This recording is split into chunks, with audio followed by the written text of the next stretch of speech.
We've been hearing in the news increasingly about disruptions to our supply chain.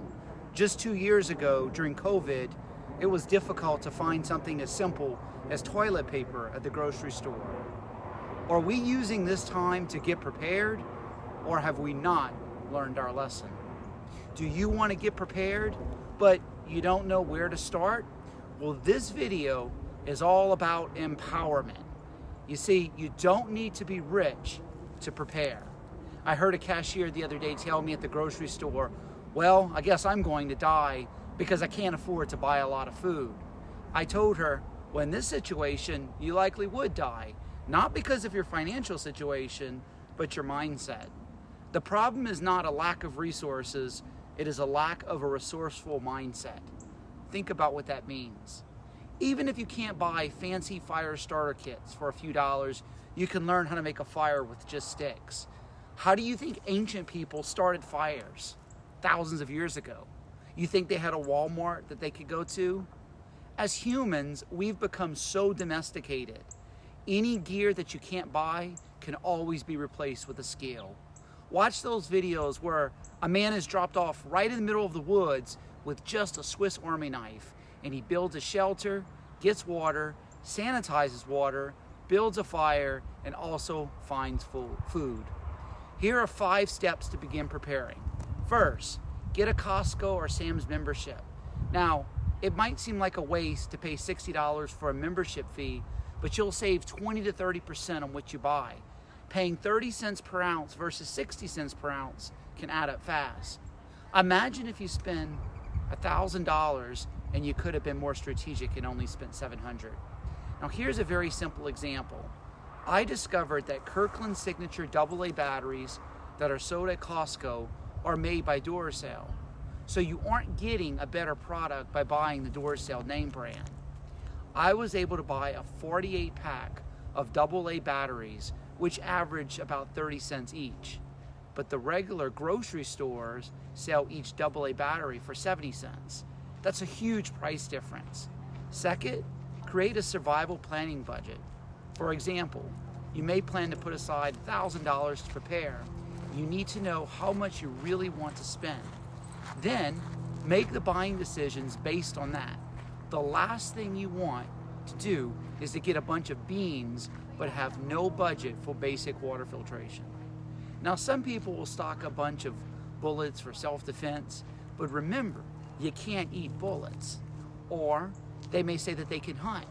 Oh, really? Where? Do you have enough acres for hunting? And are you willing to draw attention to yourself in this way just for food? In reality, you can spend as little as $300 and be more prepared than 90% of the population. Third, create a small, thorough plan for surviving 30 days without electricity. It's better to be thoroughly prepared for 30 days than to have food for 1 year, but no way to get clean drinking water. The plan should include categories for water, food, fire, lighting and communication, medical, sanitation, and different gear. Now here's another example. You could have 1 year freeze-dried food, but if you're stuck indoors, how are you going to boil the water to eat your freeze-dried food? If you planned ahead of time with an indoor heated sterno can, then you can simply boil your own water, even inside of your house or apartment, with no electricity. The sterno cans are the same things that caterers use to heat food indoors. Now be careful, there is a small risk of carbon monoxide poisoning, so you want to make sure you do have some good ventilation and you don't want to fall asleep while you're burning those cans. Fourth, your survival plan should include the possibility of either staying at home or leaving in a car. In other words, don't make your entire plan based on being at home because you don't really know where you'll be.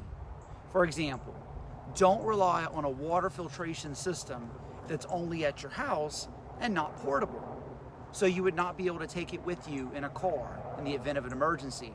Or even worse, some people only have an electrical water filtration system, which is no good if there's a power grid failure. And then fifth, and the last step, only buy after you've created a plan. For example, you might see a really cool $100 radio at the store, but you really would have been better off with a solar rechargeable radio for just $50.